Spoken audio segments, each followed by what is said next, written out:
What's poppin', fam? Welcome to Don't Touch My Mindset, a podcast that is designed to uplift, inspire, and motivate you, and most importantly, share tools to help you protect that mindset.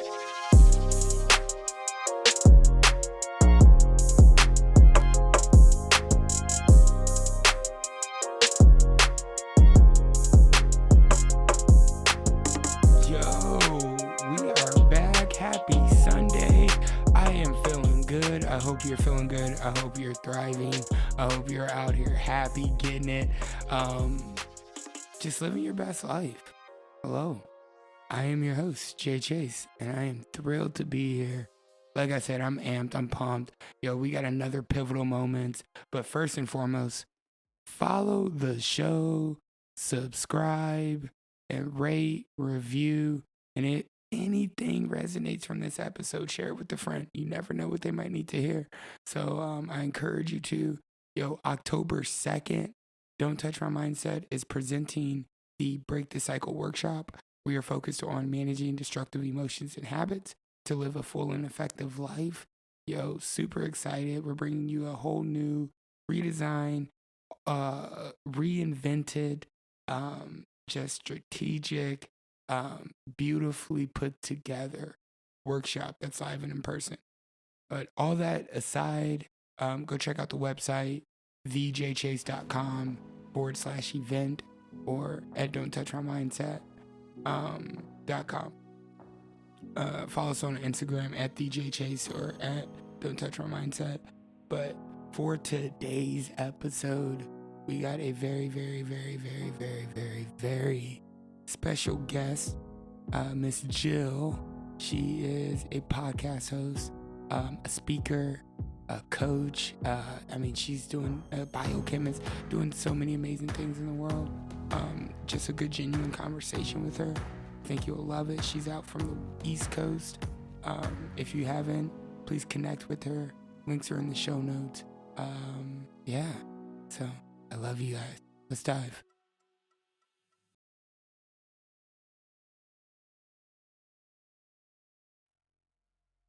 I am super excited because I have a super special guest here. The amazing woman that sat down and told me that you're going to have to suck before you're good, and to keep going and to, tweak a little bit of this and tweak a little bit of that on the podcast. I'm here with my inspirator, Gill. How are you? Please introduce yourself. Tell us how you're doing. What's up, girl? Yeah, so I'm Gill. I am almost 2.5 years sober. I host a podcast about sobriety called Sober Powered, and I am also a biochemist in the Boston area. Yeah, I love everything that you're doing, from YouTube to the podcast to, just everything that you have going on.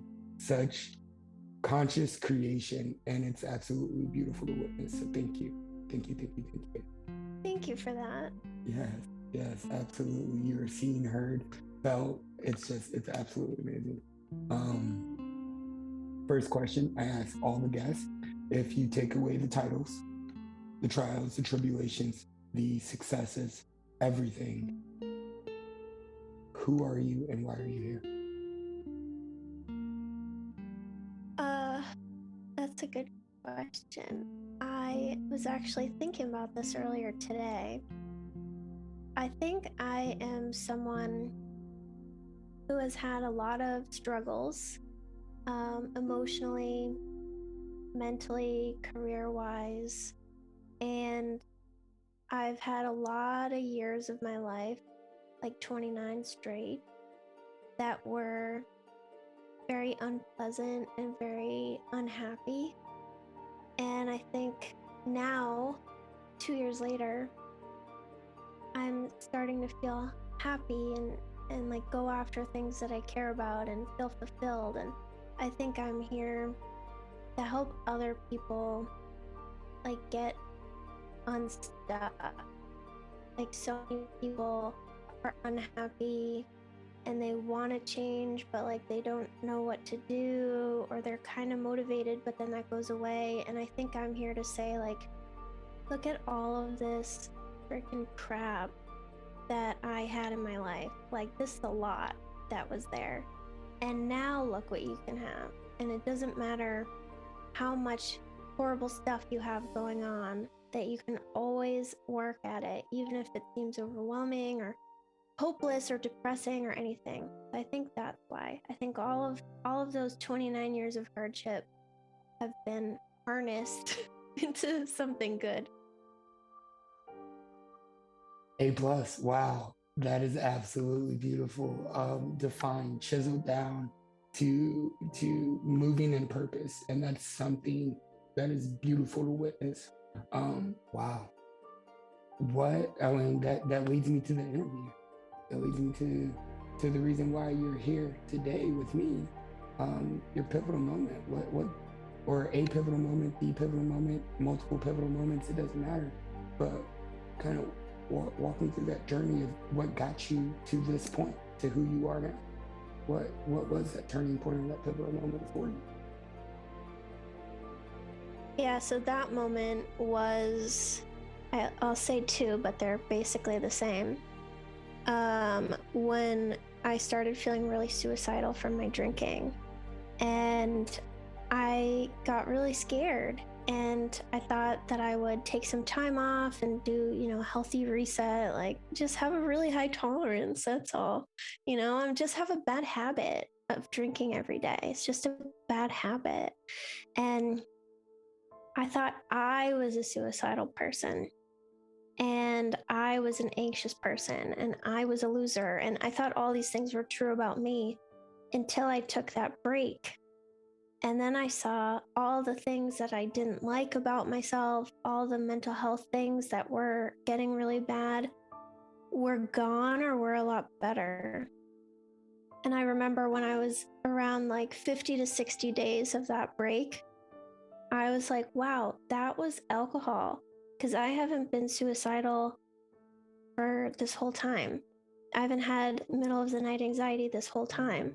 And then, I drank again on day 91 because I was cured. I'm not like other people. I don't know if you know that, Jay. I'm not like everybody else.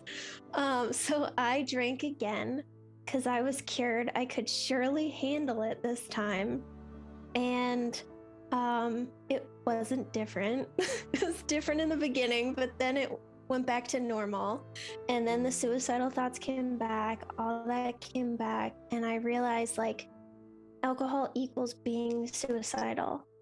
And this is drinking, this is not you. And then that allowed me to stop. So it was like seeing that nothing ever changes is my pivotal moment. And that led me to acceptance. Ooh. Wow. Damn. And that led me to acceptance. There's so much there that I just want to touch on, but one, I want to honor you for that. Thank you for coming with the raw and the real, just out the gate swinging. Thank you. Thank you for showing up. You're a real one, and that's what I love about you. Day 91, you go back to drinking. You realize that it's alcohol, and what did you say before it led you to acceptance? Yeah, so seeing that in the beginning, it was different. In the beginning, I had not that first day. That first day I got drunk, but that wasn't my fault. That was a lot of other people's fault. But then after that, it was different, and I did moderate, and I did have 2 drinks a week. Like, what? That's like extreme moderation. But then when I went on vacation for the first time, right back to it. And I realized like that drinking every day, hating myself, being suicidal, anxious, whatever, that's my normal drinking. I kept trying to pursue like, why can't I just be normal? Why can't I just drink normally? But that was my normal. I was just drinking normally for me. And I eventually accepted, like, this is how you drink. This is what happens when you consume alcohol. There's not this like magical moderation thing that you're chasing. Like, that doesn't exist for you. You just can't do it. And I know a lot of people don't like I can't drink. I love it. It removes my choice. I just can't do it. It's not that I don't want to do it or I choose not to do it, whatever. I just can't. Like, and that's what I accepted on the day I stopped. I just can't do it. I can't do it the way I wish I could. I can't do it in a way anyone would want to drink. And that's it. Can't do it. Can't do it ever again. Yo, I love that you bring that into the equation, the I can't, because it takes a choice away, but it's the choice being made and standing on that is that choice is no, you know, and it's the exact same for me. You hear me say it all the time. Jay, you ever going to drink again? If you want me to set this place on fire, absolutely. let's make her happen right now. If you want this whole place to burn down, so I've come to that acceptance that I can't either, and I love hearing that from somebody else. So let me ask you. I say too much. I'm trying to work on that. I do too. It's very hard. It's very hard.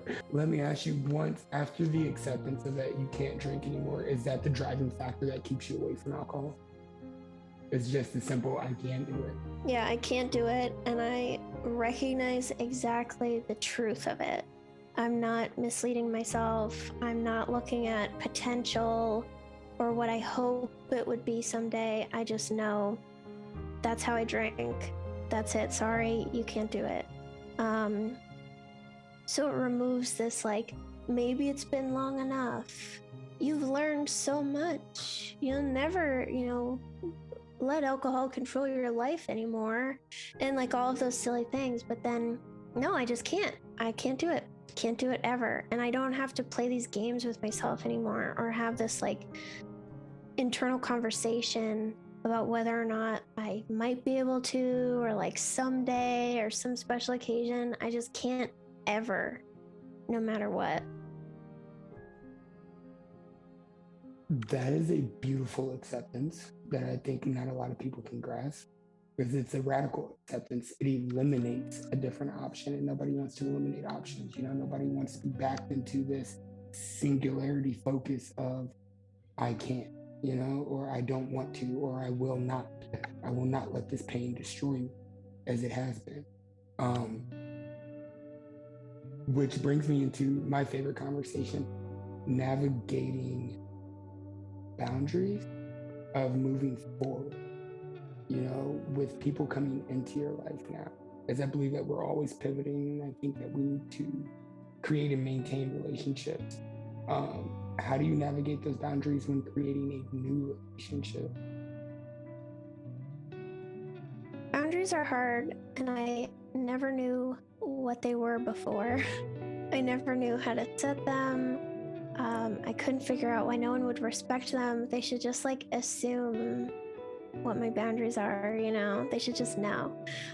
So I had a lot of trouble with it, and I still have trouble with it today. But I think what I try to remind myself of is like, people don't care as much as I think. Like I hate asking people for help, or like the idea that I'm letting someone down.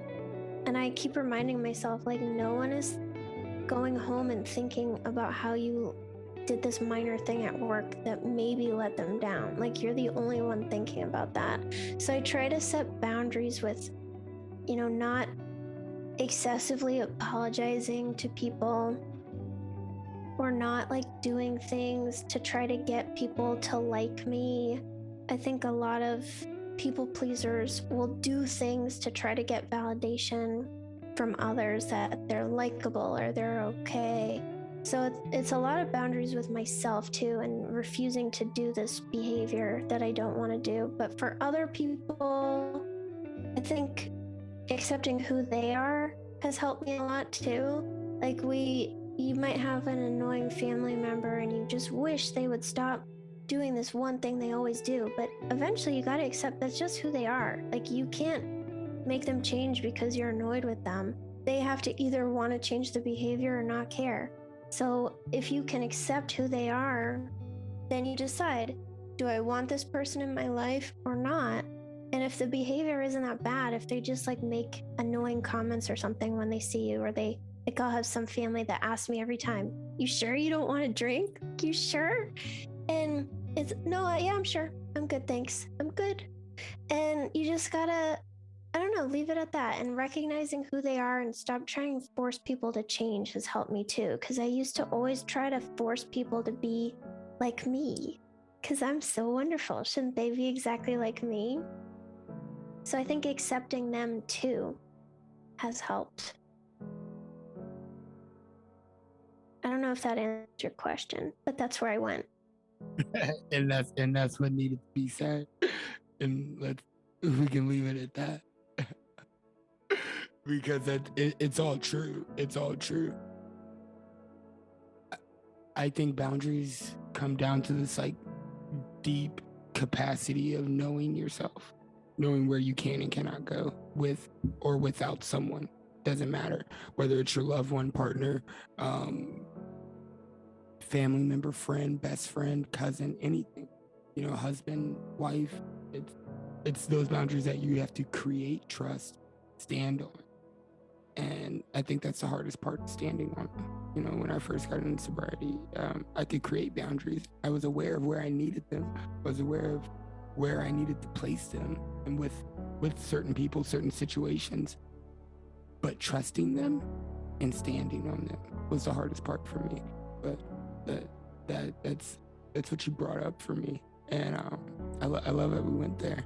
When it comes to navigating boundaries, it leads me to, how do you operate now when moving forward and setting goals, setting up situations when it comes to collaborations and partnerships and business and things like that? Because as you are very successful, conscious creator, biochemist, as you said, how do you navigate your boundaries with your time and energy?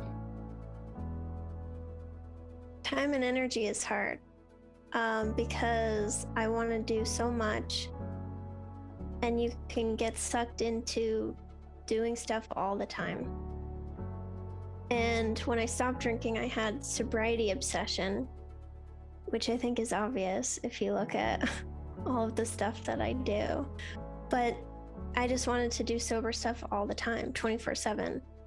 And eventually, the longer you stay sober, like, that starts to fade a little bit. I still am very passionate about sobriety, but I don't have this burning obsession for it anymore. I'm still obsessed with it a little bit.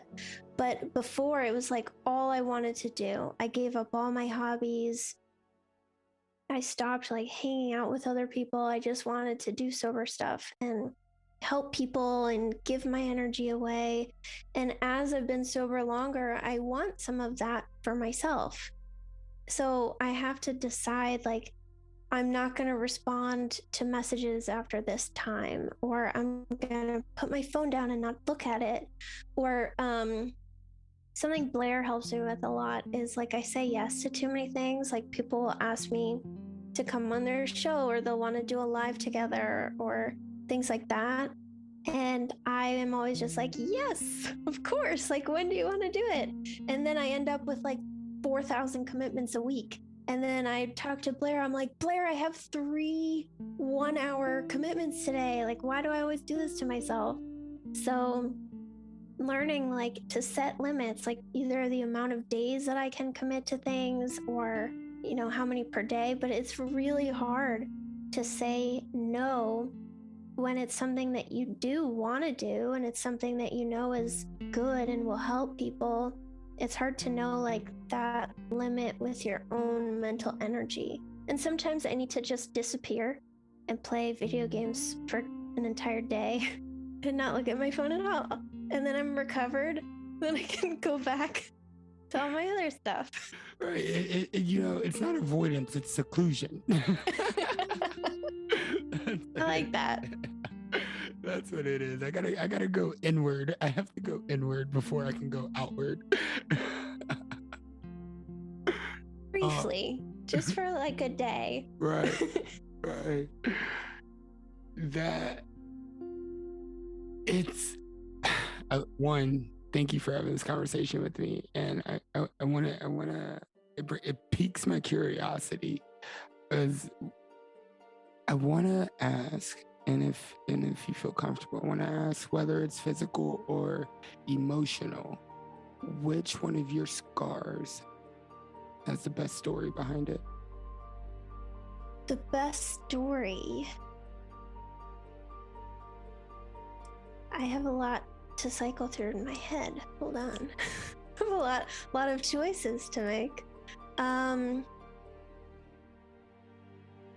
mean, probably emotionally. I'm fortunate not to have too many physical scars. Yeah, I'm generally pretty safe. I have had some moments, but I think the most damage I've ever had has been like emotionally. The one that's on my mind the most, I don't know if this is the best story, but the one that's on my mind a lot right now is 10 years ago, I was in a PhD program and I had linked career success and success with school to worth. And I thought, I'm going to get this PhD. I'm just going to go destroy the world with my amazingness and be a professor and like do all these things. And I got to graduate school and like I did good in my classes and I did good with the lab work I had to do. But I struggled in some areas because I had a lot of mental health stuff. I was really obsessed with being thin. So this was when I was 22. So I was really obsessed with being thin. And it was like my passion was to just figure out how to be the most thin that I could be. And as I started getting better from that with therapy, that's when I started drinking. And that was all occurring during my first year of this PhD program. Yeah, and there was just a lot. I met my husband that year too, and we had like a little dramatic relationship in the beginning, and then it just like took off, and it was like all this passion and love and like stuff really fast. So there was a lot going on outside of this PhD program. And at the end of the year, they decided to take my funding away and 2 other students. So when you're a PhD student in the sciences, you get paid to go to school because you're not just going to classes, you're also doing lab work. So it's like a full-time job or more, really. So you get paid. So we were all making $30,000 a year and not paying tuition. So they anticipated 6 first-year students, but they actually had 9 show up. So they were out like $90,000 that year. So that's why they took away 3 TAs, 3 people's funding for the second year. And I was one of those people. And eventually, like I decided, I don't want to be here anymore. This isn't, like, I'm sick of the politics of this department. I'm sick of the threats, like taking away my funding, whatever. And when I left the school, the chair of my department said, he looked me in my face and he said, "Nobody has any confidence that you will succeed." And nobody means like all of the professors that I have been looking up to for the past year. None of them think that I am smart or capable. And that just like ruined my life. That was really bad. And then I had just started drinking, but I knew already drinking helps with stress. So that's when I started day drinking. So I was like working out twice a day to try to get thin, maximum thin. And then I would drink a bottle of wine for lunch by myself with no food. And it was just like, it was so bad. It was a really bad month of just like blowing up my life. And then like I slowly recovered. But what he said still messes me up today in my career because things push that button really easily. And that's something that I'm working through right now is this, like, I call it my stupid belief. This belief that like I'm not very smart and I'm just like waiting for other people to find out. And I had someone at my current job pushing that button a little bit in the past like 6 months, and it was hard. That was the first time I was ever triggered to drink in sobriety, was because that button was pushed. So I think, you know, this long-winded story, where I'm going with it is that I'm trying to learn that my worth has nothing to do with school achievements and like big fancy careers and like all of this stuff. And I'm trying to just see worth in doing what I like to do because it's what I like to do and it helps people. Like even now, like people will get, I don't know, impressed by my job. Oh my God, she's a scientist. And I'm over here like, I'm probably the worst one. Like, I'm probably the worst one in the whole department where I work. And, yeah, and I just feel like an imposter and all these things. So I'm just trying to learn to disconnect big, impressive titles with my worth. And that's hard, and you might struggle with that too, like with podcasting. Like you want to just like, oh, I want my podcast to be the best. I want everybody to listen to it. I want everybody to talk about it. I want it to have this like fancy metric on listen notes and like be on the charts. And then you connect like these metrics or the number of listens that you get a week with like how good you are.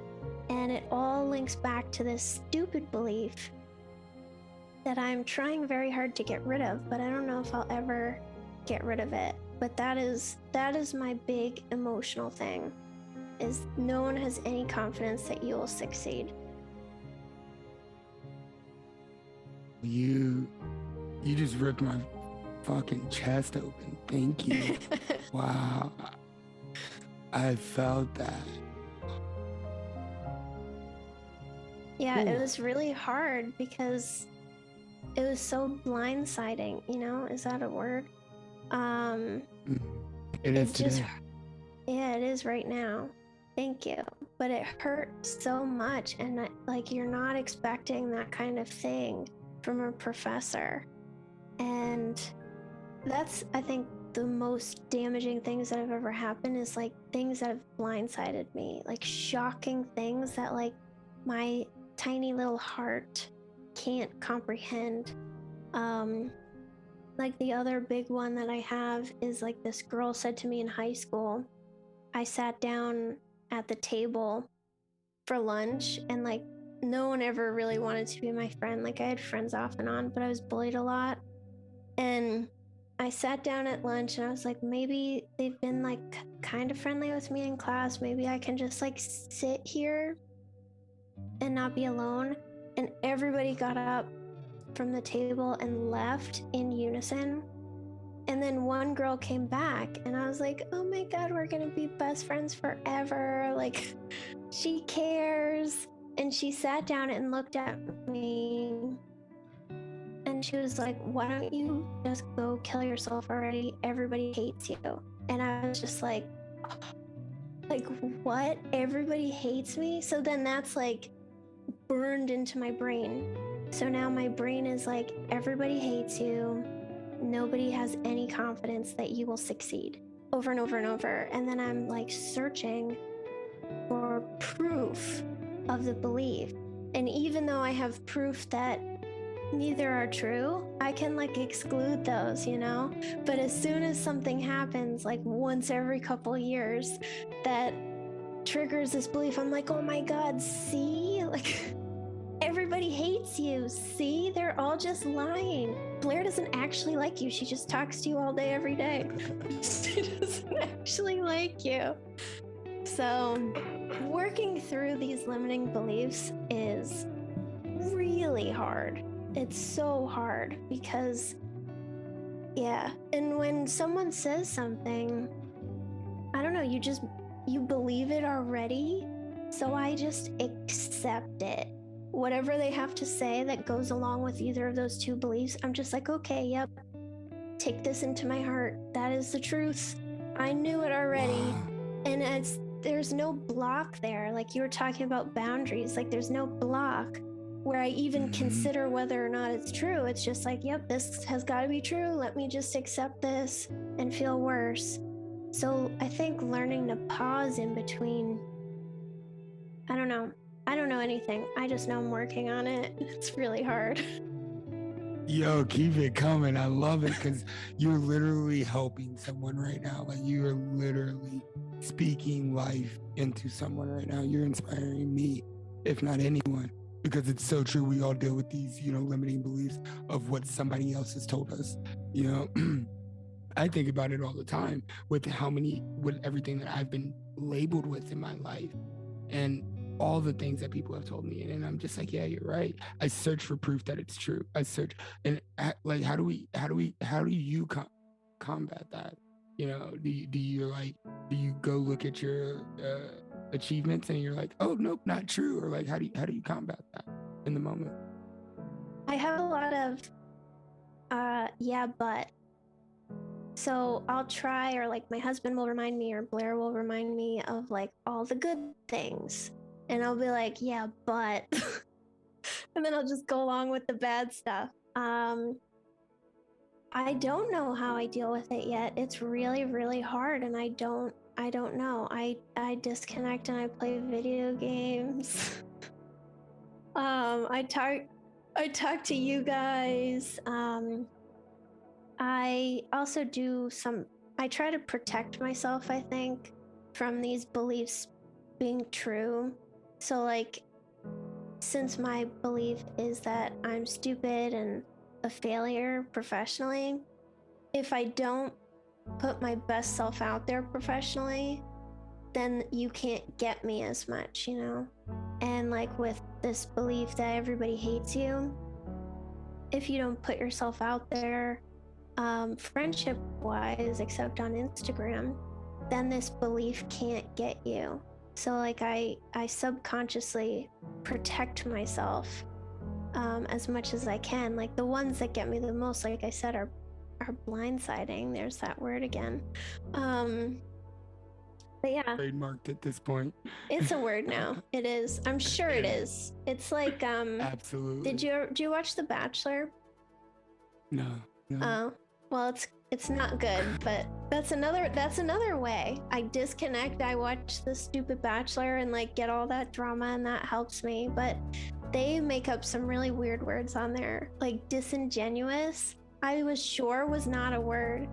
And then I looked it up one day because they say weird things. They say like conversate, like disingenuous, like I'm forgetting the other ones, but there are a few made up words that they all say on The Bachelor. And I'm just like, that's not a word. And then I looked up disingenuous and I was like, wow, they really got one. That was one and I didn't. So I'm sure blindsiding is also a word. Absolutely. I think it is with being blindsided. There's blindsiding that I believe it. I don't care if it's not true or not. It's in my heart now. There it is. Every time I say it, I'm gonna thank you. Yo, that all expression of that truth right there was just extremely beautiful. First and foremost, thank you. And two, what I've used to help me with put those down is to literally put them on paper, look at them, read them, tear them out, throw them away. And my therapist told me to replace it with the truth that I know to be truth. And that helps. But I don't feel like writing every single day. So it is it's difficult. It's definitely difficult. So as we're wrapping up, I I love to ask, if you think of yourself in the future, no matter how far from now, whether that's 6 months, tomorrow, 5 years, or 10 years, one, who is future Gill? And two, what message does future Gill have for us right here, right now?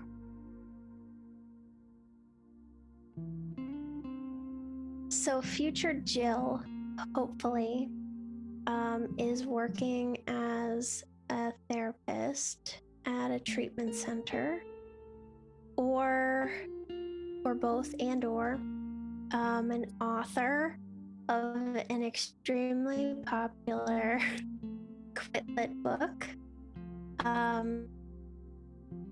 And hopefully she has learned to put up some walls with herself between these beliefs and just accepting them as fact. But I think something that I noticed from the transition from drinking into sobriety that I think will just grow more and more as I age is that I don't have time to care so deeply about stupid stuff.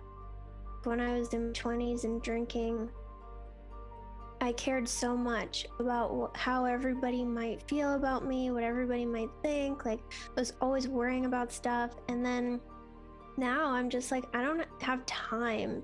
It's not even whether I care or not, I just don't have time. And I hope that that trend continues. And 40-year-old Gill just doesn't have time to worry about whether or not people think she's stupid, or whether or not people pretend to like her but actually don't. Like, I hope that just grows as I age and become more mature and learn more about myself and with more therapy and whatever. But hopefully that's where she is. And she's telling us all, nobody cares. You're the only one. It's like with drinking, when you go to your first social thing and you're like, everybody's gonna like wonder why I'm not drinking, or everyone's gonna ask about it. Or like if you don't go to an event because you don't want to be around the alcohol, you're like, oh my god, everybody's gonna be like so upset. That no, they don't care. They really don't. Like, no one's gonna care that you didn't go. Sorry. People might ask once, like, oh, you're not drinking anymore? They really don't care either. Like, nobody cares. That's my message. And I still think people care. I think people go home and they're like, damn, Gill is so dumb. I do not like her at all. She is the worst. She is so bad at her job. She's such a bad friend. And they just sit there all night and they think about it. Like, that's how my boss spends his weekends, thinking about how bad I am at my job and how not smart I am and how regretful he is for hiring me. And 40-year-old Gill is there being like, stop that. Like, he, as soon as he saw you for the last time, he never thought about you ever again. So that is the message. Literally no one cares, just you. You're the only one that cares. And I can add one. I'll add one more. Shame. All the shameful memories that I have about my drinking. Nobody thinks about those. Just me. I'm the only one who lies awake in the middle of the night and thinks about that one time that I did something really embarrassing when I was drunk. Nobody's thinking about that. Actually, nobody cares. I'm the only one keeping it alive. And that's it. Can that be the title of your book? No one cares, just you. Literally nobody cares. Yo, in I all love caps. that. It's true. It's just us. I love it. Wow. Thank you. Thank you. Fully received. Thank you. Fully received. Don't forget it. No one cares. I'm gonna go put this podcast up so nobody can care about it. Yep. No, it's different with that. They care about, well, it's different. They care about the podcast, but they might not care about you or me. And that is something that I've worked on as a podcaster. I'm like, everybody cares about me. They love me. They want to know everything about my day-to-day. No, they don't. Some people really don't care about me. They just like my podcast. And if I want to do like a life update, they might never listen to it because they just don't care. Absolutely. You know, I opened season 2 with my pivotal moment, and my friend, his pivotal moment gets more views than mine. And I'm like, wait, what? My That's show. like me. Yep. No, that's the hard truth. That's the truth, Mom. Boom. And that's what it is. And that's what I say, you hold a special place in my heart because you let me know that off the get-go. And I love that. Saving you time. Right? Saving me suffering. Right? I would have been in the fetal position by now. I would have. Oh, please, Jill. Tell us where we can find you, how we can connect with you, what you got going on, what you got coming up. Please, all the plugs. So, if you search Sober Powered, you will find me all over the place. It's my podcast, YouTube, website, Instagram. I have a private Facebook group that anyone's welcome to join, also called Sober Powered. So search that and you will definitely find me. I'm all over. And I'm speaking at podcasting conferences if you're a podcaster. And you want to learn about how no one cares about that your new episode is out. I cannot wait to go to that motivational speech. Yep, I actually made a meme. I gotta share it with you. I made it, so I'm like really keeping it secret. But I made a meme that's really funny. Because everyone cares. No, yeah, that's what it's about. It's about how podcasters expect everyone to care that a new episode is out, but nobody does. And we still tell everybody. Yep, we still do. We still make the post. New episode is out. And we send it to our email list.